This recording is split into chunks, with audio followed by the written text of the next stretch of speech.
قدیم یونانی فلسفہ اسے ایک پوشیدہ دھاگے کو آرکی کا نام دیتا ہے، یعنی کائنات کی وہ بنیادی اکائی جس سے سب کچھ بنا ہے۔ تھیلیز نامی فلاسفر نے سوچا کہ ہر چیز کی بنیاد پانی ہے، کیونکہ یہ اپنی شکل بدل کر کائنات کی ہر صورت اختیار کر لیتا ہے۔ پھر پائتھاگورس نے، جس نے یہ عظیم دعویٰ کیا کہ کائنات مٹی یا پانی سے نہیں بلکہ میتھمیٹکس اینڈ جیومیٹری کے پوشیدہ اصول سے بنی ہے، اس نے پہلی بار دنیا کو بتایا کہ کائنات کوئی حادثہ نہیں بلکہ ایک حساب ہے۔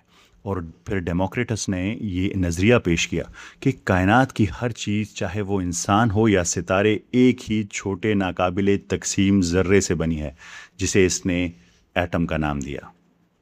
صدیوں تک کائنات کو ایک لڑی میں پرونے کا یہ شاندار خواب صرف فلسفے کی کتابوں اور خیالات تک محدود رہا۔ انسان یہ تو جانتا تھا کہ کائنات کے پیچھے کوئی ایک راز ہے، لیکن اس راز کو ثابت کیسے کیا جائے؟ پھر 17ویں صدی میں تاریخ کا ایک بہت بڑا موڑ آیا، ایک ایسا موڑ جس نے انسان کے سوچنے کے انداز کو ہمیشہ کے لیے بدل دیا۔ انسان نے فلسفے کو میتھمیٹکس کی زبان میں ڈھالنا سیکھ لیا۔ اب کائنات کے راز صرف سوچنے سے نہیں بلکہ نمبرز اور ایکویشن سے ثابت ہونے والے تھے۔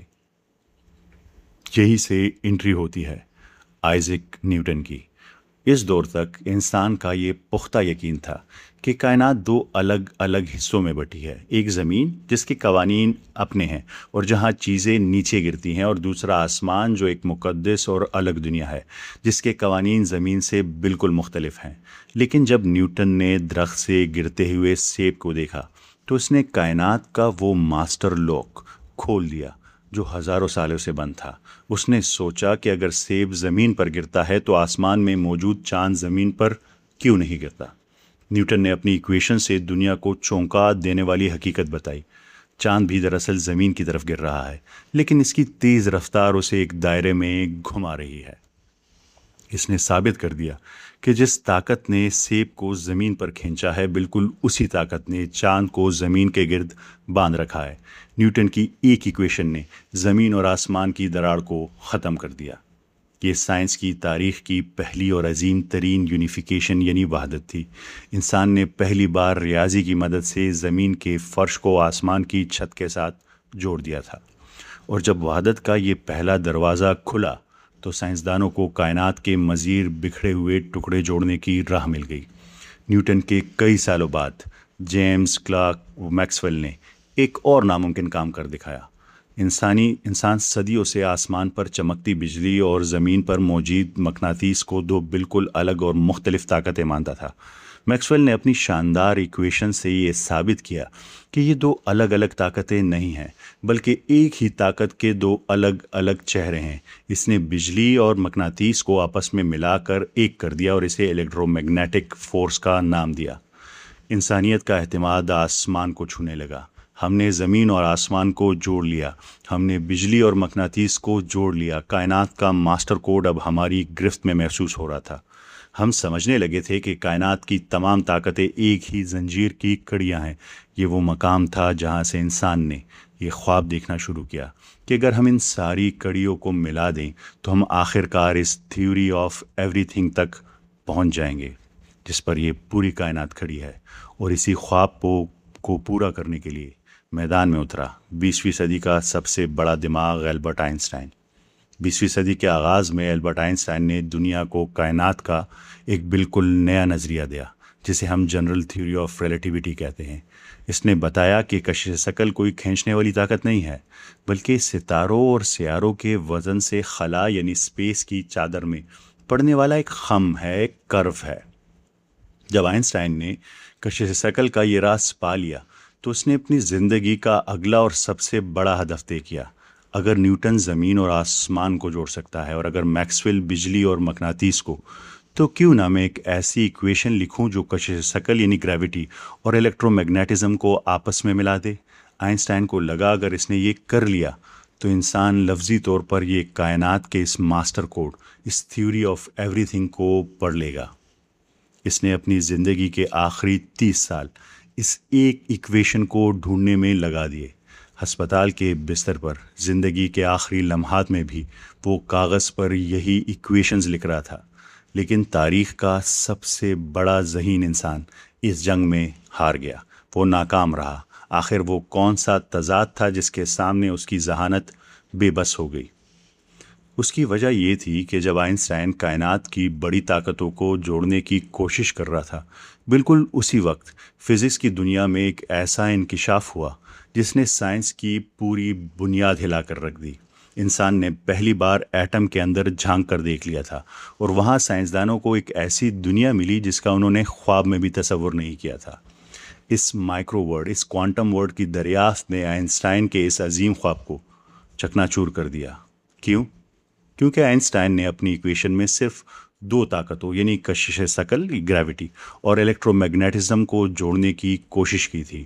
اسے لگتا تھا کہ کائنات کا سارا نظام انہی دو پر چل رہا ہے، لیکن جب سائنسدانوں نے ایٹم کے اندر جھانکا تو انہیں وہاں کائنات کو چلانے والی دو مزید نئی طاقتیں مل گئی، یعنی اسٹرانگ نیوکلیئر فورس اور ویک نیوکلیئر فورس۔ کائنات کا یہ ماسٹر کوڈ اب دو پرزوں کا نہیں بلکہ چار پرزوں کا پزل بن چکا تھا۔ سائنسدانوں پر یہ حقیقت کھلی کہ اگر اب وہ سنگل ایکویشن یعنی تھیوری آف ایوری تھنگ لکھنا چاہے تو کائنات کی ان چاروں طاقتوں کو ایک کرنا ہوگا۔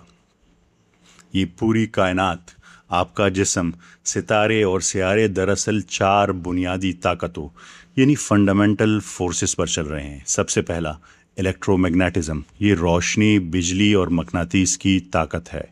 دوسرا اسٹرانگ نیوکلیئر فورس، یہ وہ پہلی نئی طاقت تھی جو ایٹم کے اندر سے ملی۔ یہ وہ طاقت ہے جو ایٹم کے مرکز یعنی نیوکلیس کو جوڑ کر رکھتی ہے۔ اگر یہ نہ ہو تو دنیا کا ہر ایٹم بم کی طرح پھٹ جائے گا۔ تیسرا ویک نیوکلیئر فورس، یہ دوسری نئی طاقت تھی۔ یہ تابکاری یعنی ریڈیو ایکٹیویٹی پیدا کرتی تھی اور سورج کو جلنے میں مدد دیتی ہے۔ آخری فورتھ گریوٹی یعنی کشش ثقل، یہ ستاروں اور سیاروں کو جوڑے رکھتی ہے۔ جب کائنات کو چلانے والے یہ چار بنیادی پرزے سائنسدانوں کے سامنے آ گئے تو ان کا ہدف بالکل واضح ہو گیا۔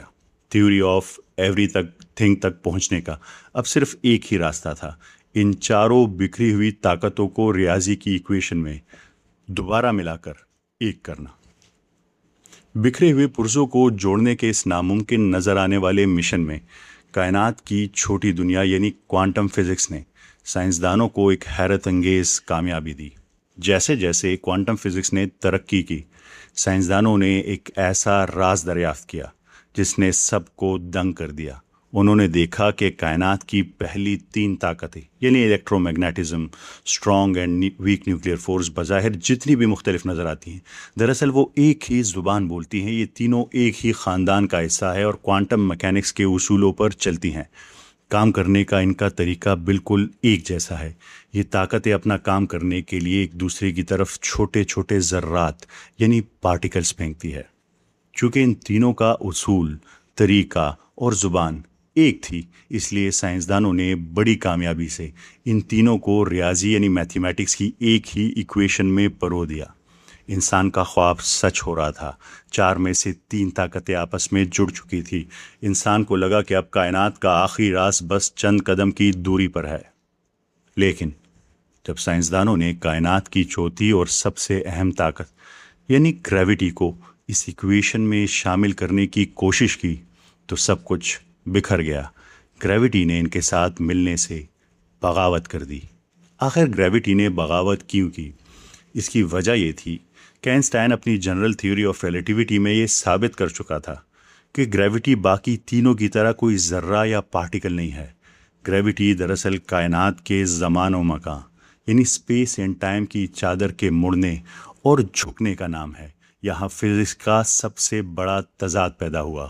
پہلی تین طاقتیں کائنات کے اس زمان و مکان کے اندر رہ کر کام کرتی ہیں، جبکہ گریوٹی خود اس زمان و مکان کا ڈھانچہ یعنی سٹرکچر ہے۔ کوانٹم فزکس ہمیں بتاتی ہے کہ کائنات کے اندر موجود ذرات، پارٹیکلز کیسے کام کرتے ہیں، اور ریلیٹیوٹی ہمیں بتاتی ہے کہ وہ کائنات خود کیسے کام کرتی ہے۔ جب سائنسدانوں نے کوانٹم دنیا کے چھوٹے ذرات کی ایکویشن کو کائنات کے اس عظیم ڈھانچے گریوٹی کی ایکویشن کے ساتھ زبردستی ملانے کی کوشش کی تو ریاضی، میتھمیٹکس کریش کر گئی۔ دونوں کے اصول ایک دوسرے سے اتنے مختلف تھے کہ جب انہیں ایک ساتھ کاغذ پر حل کیا گیا تو جواب عام نمبروں کی بجائے